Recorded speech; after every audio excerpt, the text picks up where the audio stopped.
नमस्कार। तो अगर दिल्ली में एक बढ़िया सरकारी नौकरी की तलाश है तो ये जानकारी बिल्कुल आपके लिए है। देखिए, Delhi subordinate services selection board, जिसे हम सब डीएसएसबी के नाम से जानते हैं, एक बहुत बड़ी भर्ती लेकर आया है। चलिए आज इसी के बारे में सारी बातें एकदम आसान भाषा में समझते हैं। हाँ, तो बात यह है कि डीएसएसबी ने दिल्ली के अलग-अलग काफ़ी ज़रूरी विभागों में 3224 से भी ज़्यादा पदों के लिए एक कंबाइंड एग्ज़ाम का अनाउंसमेंट किया है। मतलब ये सच में एक बहुत बड़ा मौका है जिसे हाथ से जाने नहीं देना चाहिए। तो इस भर्ती में ना 4 अलग-अलग तरह के पद हैं। चलिए एक-एक करके इन सब के बारे में जानते हैं। इससे ये समझने में आसानी होगी कि कौन सा पद किसके लिए सबसे बेस्ट फिट हो सकता है। तो सबसे पहले बात करते हैं लीगल असिस्टेंट की। पोस्ट कोड है इसका 801/26। ये एक ऐसा पद है जो कई सरकारी डिपार्टमेंट्स में बहुत ही ज़रूरी रोल प्ले करता है। अब यहाँ देखिए, जो वैकेंसीज हैं वो अलग-अलग डिपार्टमेंट्स में हैं। दिल्ली पोल्यूशन कंट्रोल कमेटी में 5, अर्बन शेल्टर इंप्रूवमेंट बोर्ड में 2 और भी हैं। कुल मिलाकर 10 पद हैं। मतलब काम में कितनी वैरायटी है सोचिए। पोल्यूशन कंट्रोल से लेकर अर्बन डेवलपमेंट तक अलग-अलग फील्ड्स में काम करने का मौका मिलेगा। तो इस पोस्ट के लिए चाहिए क्या-क्या? देखिए, लॉ में डिग्री तो ज़रूरी है ही, लेकिन उसके साथ-साथ प्रैक्टिकल एक्सपीरियंस भी मांगा गया है। ये एक्सपीरियंस अलग-अलग डिपार्टमेंट के हिसाब से थोड़ा अलग हो सकता है। कहीं 1 साल का तो कहीं 3 साल का। और हाँ, एज लिमिट 30 साल से ज़्यादा नहीं होनी चाहिए। चलिए अब आगे बढ़ते हैं और इंजीनियरिंग रोल्स की बात करते हैं। इसमें सबसे पहले आता है असिस्टेंट इंजीनियर सिविल, जिसका पोस्ट कोड है 802/26। इसमें जो ज़्यादातर वैकेंसीज हैं, मतलब 33 में से 32, वो दिल्ली जल बोर्ड के लिए हैं। और हम सब जानते हैं कि दिल्ली जल बोर्ड शहर के लिए कितना ज़रूरी डिपार्टमेंट है। और यहाँ फ्रेश ग्रेजुएट्स के लिए एक बहुत ही अच्छी खबर है।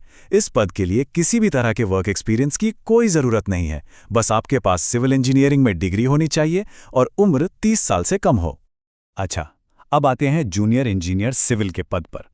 और ये इस पूरी भर्ती का सबसे बड़ा आकर्षण है, क्योंकि सबसे ज़्यादा वैकेंसीज इसी पोस्ट के लिए हैं।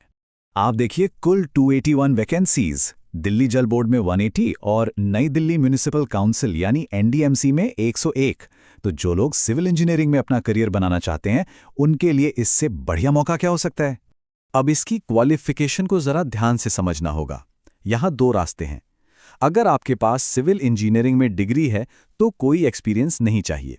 लेकिन अगर आपके पास 3 साल का डिप्लोमा है तो उसके साथ 2 साल का एक्सपीरियंस भी ज़रूरी होगा। हाँ, एक बात और, एनडीएमसी वाले पदों के लिए सिर्फ डिप्लोमा ही काफ़ी है। चलिए अब आखिरी पद की बात करते हैं, जो कि एक एडमिनिस्ट्रेटिव रोल है। ये है असिस्टेंट सेक्शन ऑफिसर यानी एएसओ, जिसे ग्रेड 2 भी कहते हैं। और ये पद उन सभी के लिए एक शानदार मौका है जिनके पास किसी भी सब्जेक्ट में बैचलर डिग्री है। मतलब आपने किसी भी स्ट्रीम से ग्रेजुएशन किया हो, आप इसके लिए अप्लाई कर सकते हैं। कोई एक्सपीरियंस नहीं चाहिए और एज लिमिट भी आमतौर पर 21 से 30 साल के बीच है। अब सबसे ज़रूरी बात तारीखें, इन्हें कहीं नोट कर लीजिए। एप्लीकेशन 24 फरवरी 2026 को दोपहर 12 बजे से शुरू होगी और 25 मार्च 2026 रात 11:59 पर बंद हो जाएगी। मतलब फॉर्म भरने के लिए करीब 1 महीने का समय मिलेगा। अप्लाई कैसे करना है? तो देखिए, प्रोसेस पूरी तरह से ऑनलाइन है। आपको डीएसएसबी की ऑफिशियल वेबसाइट dssbonline.nic.in पर जाना है, फॉर्म भरना है और एसबीआई ई-पे से फीस जमा करनी है। एक बात बिल्कुल साफ है कि किसी और तरीके से, जैसे पोस्ट या ईमेल से, एप्लीकेशन एक्सेप्ट नहीं की जाएगी। और फीस की बात करें तो वो सिर्फ 100 रुपये है। और तो और, अगर उम्मीदवार महिला हैं या एससी, एसटी, पीडब्ल्यूडी या एक्स सर्विसमैन कैटेगरी से हैं तो उनके लिए कोई फीस नहीं है। ठीक है, तो फॉर्म भर दिया, अब तैयारी कैसे करनी है? उसके लिए एग्जाम का पैटर्न समझना बहुत ज़रूरी है। और यहाँ एक बात ध्यान देने वाली है कि हर पोस्ट के लिए एग्जाम का स्ट्रक्चर एक जैसा नहीं है। कुछ के लिए 1 टियर का एग्जाम है तो कुछ के लिए 2 टियर का। तो जो इंजीनियरिंग पोस्ट हैं यानी असिस्टेंट इंजीनियर और जूनियर इंजीनियर, उनके लिए होगा 1 टियर एग्जाम। ये 2 घंटे का पेपर होगा, 200 नंबर का। इसमें 2 सेक्शन होंगे। सेक्शन ए में general awareness, reasoning, maths, Hindi और इंग्लिश जैसे सब्जेक्ट्स होंगे, 100 नंबर के। और सेक्शन बी पूरा का पूरा आपके सब्जेक्ट यानी सिविल इंजीनियरिंग पर बेस्ड होगा, ये भी 100 नंबर का। अब बात करते हैं 2 टियर एग्जाम की, जो लीगल असिस्टेंट और एएसओ के पदों के लिए है। इसका जो टियर 1 है वो एक तरह से स्क्रीनिंग टेस्ट है। ये भी 2 घंटे का होगा, 200 नंबर का, जिसमें वही जनरल सब्जेक्ट्स पूछा जाएंगे। इसका मकसद अगले लेवल यानी टियर 2 के लिए कैंडिडेट्स को शॉर्टलिस्ट करना है। असली खेल शुरू होता है टियर 2 में, जो कि 300 नंबर का है। लीगल असिस्टेंट के लिए इसमें सब्जेक्ट स्पेसिफिक सवाल होंगे, कुछ मल्टीपल चॉइस और कुछ डिस्क्रिप्टिव यानी लिखने वाले। वहीं एएसओ के लिए पार्ट 1 में जनरल सब्जेक्ट्स और कंप्यूटर नॉलेज के सवाल होंगे और पार्ट 2 में आपकी राइटिंग स्किल्स परखी जाएंगी, जैसे निबंध और लेटर राइटिंग। और हाँ, एक बहुत जरूरी बात, नेगेटिव मार्किंग। हर गलत जवाब के लिए 0.25 नंबर काट लिए जाएंगे। मतलब 4 गलत जवाब पर आपका एक सही जवाब का नंबर चला जाएगा।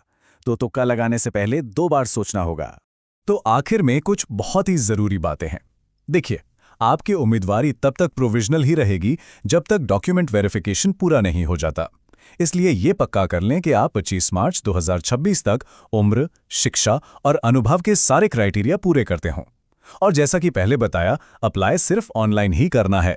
हमारी सलाह यही है कि अप्लाई करने से पहले डीएसएसबी की वेबसाइट पर पूरा विज्ञापन एक बार ध्यान से जरूर पढ़ लें। तो ये एक मौका है government of NCT of Delhi का हिस्सा बनने का और इस शहर के विकास में अपना योगदान देने का। तो सारी डिटेल्स अब आपके सामने है। अब सवाल बस यही है कि क्या आप इस सुनहरे मौके का फायदा उठाकर अपने करियर को एक नई दिशा देने के लिए तैयार हैं?